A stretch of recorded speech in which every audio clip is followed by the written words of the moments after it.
Advocacy group Action Society says sexual predators and violent reoffenders should not be given or considered for bail.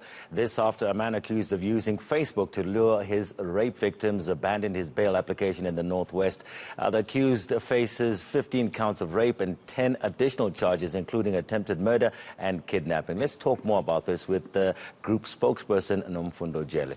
Nomfundo, very good evening. Thanks for joining us. So, as Action Society, in your press release today, you're saying that it's your opinion that sexual offenders, you give an example of this Facebook rapist, should not even be given the option to apply for bail. Why?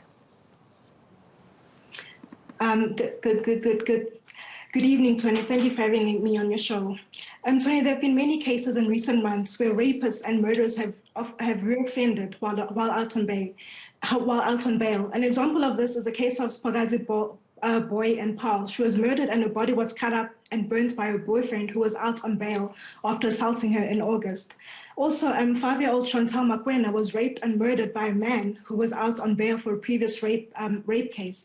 So it's obvious that these perpetrators have no fear of the law or justice system because it's flawed and fails GBV victims. So you're worried about them reoffending. The government is also, let's talk about GBV in totality and the problem that we have in South Africa. We're also reporting of, we don't know yet exactly who the victim is, but we're talking about the story that we're running from the young man in Soweto who was found with body parts in his refrigerator. We have had so many stories of that nature. The government has put in place 32 regional courts, designated it for sexual offences in various parts of the country. 3,500 investigating officers received special training in family violence, child protection and sexual crimes. Are they doing enough? Definitely not, Tony. Obviously so. I mean, the numbers speak for themselves. All the stats that we hear that we see in the media and that we read about as well. Action Society also believes that the SAPS under Minister Jele's leadership is a failed organization. They've got inexperienced police officers, and many times dockets are incomplete, and there's just not enough manpower in the SAPS. There's also reports that there have been no new recruits in the past 2 years. They're definitely not doing enough. Also, there's a backlog in GBV DNA. For the past 2 years, the backlog has doubled as well. That's also contributing to the problem? Yes, definitely it is. And also, we've realized that Minister Jele shows no political will or urgent resolve to actually sort out the DNA backlog or any of the other crises that the SAPS is currently facing.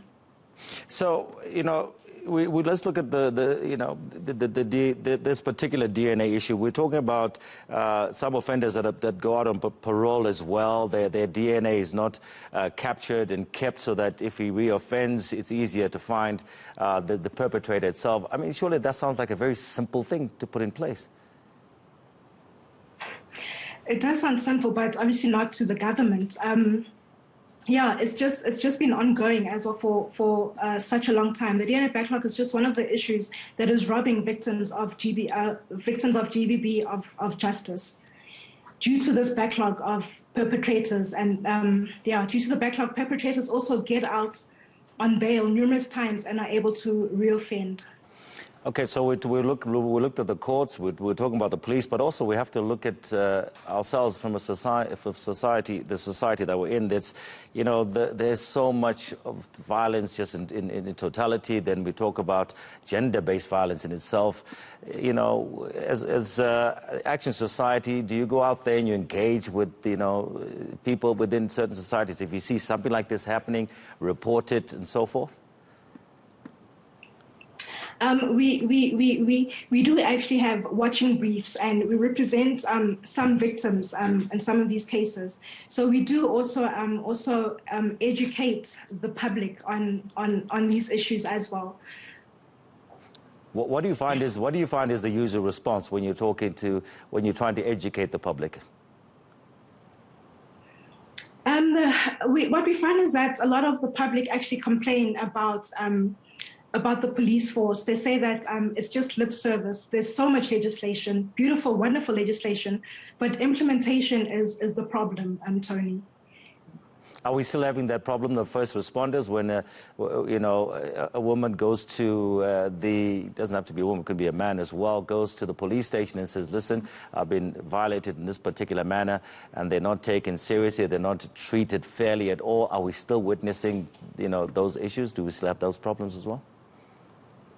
Yes, we are definitely, Tony. We are definitely. The biggest complaint is that the police they do not take the cases seriously as well. Okay. And it also shows that with the DNA backlog that the government and the SAPS is not prioritizing the safety and security of South African citizens. All right. Nomfundo, thank you so much for speaking with us this evening.